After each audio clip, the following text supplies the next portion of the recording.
El Ministerio Internacional Hijos del Altísimo, Cadena Radial del Altísimo y Fundación JAC presentan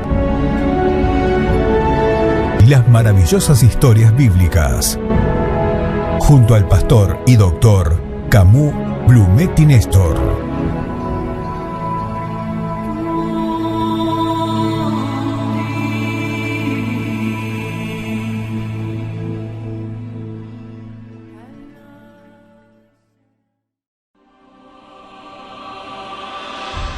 En los pasajes de la historia, en el día de hoy, detallaremos una batalla, un combate muy peculiar, fuera de lo común. A este se lo denominó la batalla de Gabaón. En esta ocurriría uno de los milagros más sorprendentes que figuran o se relatan en las Santas Escrituras. Y veremos que es motivo constante de estudios y especulaciones de tipo científicas. Josué, un esclavo israelita nacido en Egipto, que logró independizarse, adquiere su libertad apegado a Moisés en lo que conocemos como el Éxodo, la salida del pueblo de Israel de su esclavitud egipcia a una nueva patria más allá de los desiertos de Egipto y del Sinaí. Se convierte en un indiscutible líder político, militar y religioso. Asume como el sucesor de Moisés luego de su muerte. Su misión primaria es conducir al pueblo de Israel, los hebreos, los judíos, a la tierra prometida, donde fluye la leche y la miel. Pero esta tierra en el Canaán no estaba vacante, no estaba vacía. De hecho, muchos pueblos paganos y de guerra habitaban en ella. Nuestro líder Josué, paso a paso, va ganando parte del territorio central y del sur al norte. Su fama y sus victorias recorrían toda esta vasta tierra. Las naciones del Canaán, estos pueblos y guerreros, ya estaban enterados de lo que había pasado en Jericó y en Ai, los primeros pueblos conquistados por Israel, comandados por Josué. Los reyes de estas naciones deciden unirse para pelear contra los israelitas. Generan una coalición, una alianza, a fin de obtener un poderío mayor y un enemigo en común. Pero a los habitantes de Gabaón, nación ubicada al norte de Jerusalén, se les ocurrió otra idea. Pensaron y actuaron de forma diferente. Estos, los gabaonitas, eran un pueblo muy numeroso, con una ciudad real y de muchos valientes guerreros. Tenían los medios necesarios para defenderse de cualquier conquistador, pero entendieron que Josué e Israel eran una nación distintiva. Con ellos estaban las señales de Dios, los milagros, no menos que el arca del pacto, ese artefacto que representaba la presencia de Dios y donde ella estaba ocurrían estragos o bendiciones. El arca ya era temida por muchos pueblos. También Israel tenía una reputación, un prestigio, una fama de ser invencibles, invictos en las conquistas realizadas desde su éxodo, o sea, desde la salida de Egipto hasta este momento. Estos gabaonitas, astutos, se disfrazaron con ropas gastadas, raídas, andrajosas. Simularon astutamente ser pobres y necesitados. Querían mostrar que eran una nación humilde y muy lejana, que no valía la pena conquistarla de forma violenta. Fueron a ver a Josué y con adulaciones y lisonjas le dijeron que venían de una tierra lejana, que ellos habían oído acerca de Jehová y de todas las cosas que había hecho por ellos en Egipto y en Moab. Si prometen que no nos van a atacar o a combatir, seremos sus sirvientes, seremos sus aliados y, por supuesto, tributarios, trabajaremos para ustedes. Josué les creyó, les prometió e hizo juramento que no los atacaría, pero 3 días después descubre que en realidad los gabaonitas no eran de una tierra lejana, sino que eran de Canaán y tenían guerreros formidables con mucha pericia en la guerra. Josué les pregunta por qué le habían mentido. Ellos le respondieron, y ahora sí con sinceridad, que tenían miedo porque sabían que Jehová su Dios pelea por ellos, y con clamores y lisonjas le ruegan por favor que no les mate. Josué cumplió su promesa, perdonó el engaño y la vida de esa nación. Al poco tiempo el rey amorreo Adonisedec de Jerusalén mandó el siguiente mensaje al rey Oán de Hebrón y al rey Pirán de Jarmut y al rey Jafia de Laquis y al rey Debir de Eglón. Vengan, era el mensaje, y ayúdenme a atacar a Gabaón, porque estos han hecho un acuerdo de paz con Josué y los israelitas. Había que comenzar con ellos, que eran los menos temibles. Los 5 reyes de los amorreos de Jerusalén, Hebrón, Jarmut, Laquis, Eglón, se unieron con todos sus ejércitos y acamparon, hicieron tienda de campaña cerca de Gabaón. La gente de Gabaón, de manera apremiante, le envió el siguiente mensaje a Josué en Gilgal. Este expresaba: no nos abandones, no abandones a tus siervos, ven rápido, ven de forma emergente, sálvanos, ayúdanos, porque todos los reyes de los amorreos que viven en las montañas se unieron para atacarnos. Josué y su ejército marcharon desde Gilgal, ciudad cananea en la llanura de Sarón. Viajaron toda la noche para ir a rescatar a los gabaonitas. Él les prometió alianza y protección, y este era un edil, un líder, un gobernante y guerrero de mucha palabra.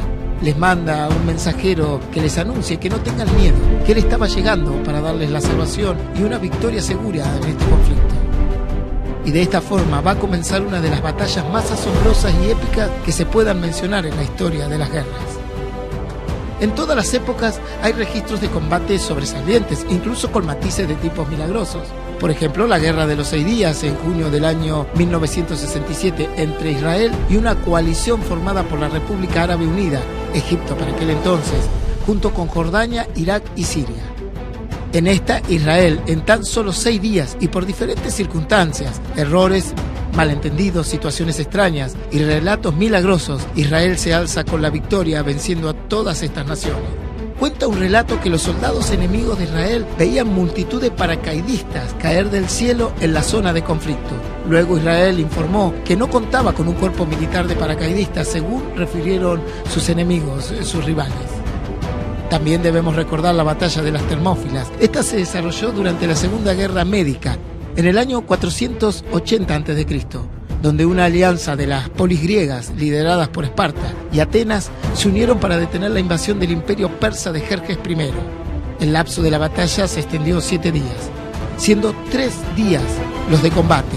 Enormemente superados en número, los griegos detuvieron el avance persa, situándose estratégicamente en la parte más angosta de un desfiladero. Se estima que la distancia sería entre 10 a 30 metros, pero al 6º día, según cuenta la historia, un residente local llamado Efialtes traicionó a los griegos, mostrando a los invasores persas un pequeño camino que podían usar para acceder a la retaguardia de las líneas griegas. Sabiendo que sus líneas iban a ser sobrepasadas, Leonidas el Espartaco, comandante del ejército griego, despidió a la mayoría y permaneció allí para proteger su retirada junto a 300 espartanos, 700 tespios y 400 tebanos y posiblemente algunos cientos de soldados más, la mayoría de los cuales cayeron en combate. Si bien ganó Persia, nadie olvidará esta majestuosa táctica de combate. Solo Dios sabe qué dirección o viraje en la historia de Esparta hubiese ocurrido si no se hubiera perpetrado dicha traición. También no olvidaremos la osadía del general José Francisco de San Martín y su enorme hazaña libertadora. El 17 de enero de 1817, fecha aceptada como el inicio de la campaña libertadora del Ejército de los Andes, fecha que consolidó la independencia definitiva en la Argentina, en Chile y en Perú, cuya proeza comenzó con el cruce de la segunda cordillera más alta del planeta, un esfuerzo político y militar sublime y extraordinario. Recordamos la batalla de Verdún en 1916. Francia es acosada e invadida por las tropas alemanas durante la Primera Guerra Mundial. Más de 750.000 soldados fueron heridos o muertos a lo largo de 300 días en la lucha por la ciudad y sus fortificaciones. 21 horas seguidas de artillería alemana, un verdadero infierno. Ganó Francia, una victoria parcial pero aún no decisiva, que cercenaría los planes alemanes. Para Alemania fue uno de los destacados momentos en los que estuvo a punto de ganar la guerra, pero fatídicamente no lo consiguió. También recordamos la batalla de Moscú en 1941, tras el inicio tardío de la Operación Barbarroja. Este fue el operativo militar más devastador que jamás se haya contemplado en el ser humano. Las tropas alemanas tomaron rápidamente la mayor parte de Bielorrusia, Ucrania y Rusia occidental para plantarse en las puertas de Leningrado, Moscú y Kiev al inicio del otoño. Exceptuando Kiev, el Moscú y el Leningrado, los alemanes encontrarían una resistencia feroz. Miles y miles de soldados rusos, pobremente equipados pero lanzados a la defensa de su capital, resistieron de una manera asombrosa e inusual. La batalla de Moscú permitió a Rusia reordenar su ejército. El invierno y los errores caprichosos del Hitler, además de la duración del combate, más de 4 meses, provocaron más de 1 millón de bajas. En su primer asalto, Alemania estuvo muy cerca de doblegar a Rusia, pero a un tremendo costo no lo permitieron. Pero volvemos a nuestra épica y legendaria batalla. Josué llegó y de sorpresa cae sobre los amorreos. El Señor les hizo entrar en pánico, en pavor, en terror. El terror se apodera del corazón de los guerreros amorreos. Cuando vieron a los israelitas no lo podían creer.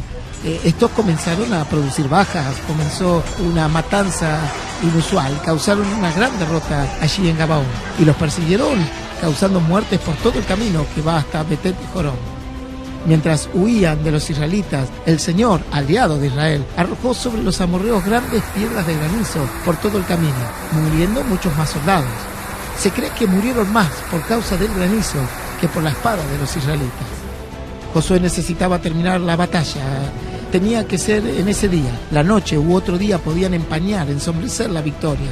Debía terminar en ese momento. Por lo que oró, habló con Dios y le dijo en presencia del pueblo de Israel: Sol, quédate quieto en Gabaón, y luna, detente en el valle de Ayalón. Y el sol quedó quieto y la luna se detuvo, hasta que la nación de Israel se vengó de sus enemigos.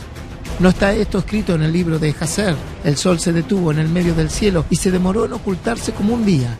No ha habido un día como ese, ni antes ni después, que el Señor escuchó la voz de un hombre, pues el Señor peleó por Israel. De esta forma son vencidos y dados a muerte los reyes enemigos de los gabaonitas y los israelitas. Una batalla extraordinaria, un ejército que en solo un combate logra doblegar y tomar 5 naciones, una victoria sin precedentes. Una explicación convincente en el mundo de los escépticos es que ese día fue mucho más largo, que duró más que el resto de los días, o que Dios aplicó una luz sobrenatural sobre el campo de batalla, como la luz que le resplandeció al apóstol Pablo en su conversión a Cristo, o como la columna de fuego que acompañaba al pueblo de Israel en el desierto en su éxodo. Pero querer encontrar una explicación desde la ciencia que conocemos hoy en día sería un error. Incluso cómo se explicaría el poder de Jesús sobre la naturaleza, pues Él dominaba el mar, lo calmaba, caminó sobre él, caminó sobre las aguas y controlaba las tempestades. Dios creó el cielo y la tierra y no hay dudas que fue un acto científico, pero todavía no tenemos los medios para medirlo, cuantificarlo o hacerlo ostensible. Las Escrituras dicen que la ciencia con herencia es buena. Dios, entre sus tantos atributos, es el mejor científico y sin duda, como creador, realizó este milagro a favor de su pueblo, como las proezas realizadas por su Hijo Jesús. En los pasajes de la historia de hoy, la batalla de Gabaón, la batalla peleada por Dios.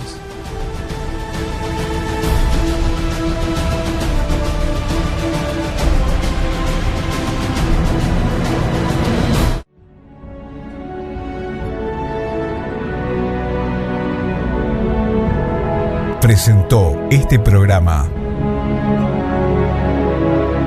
el Ministerio Internacional Hijos del Altísimo, Cadena Radial del Altísimo y Fundación JAC.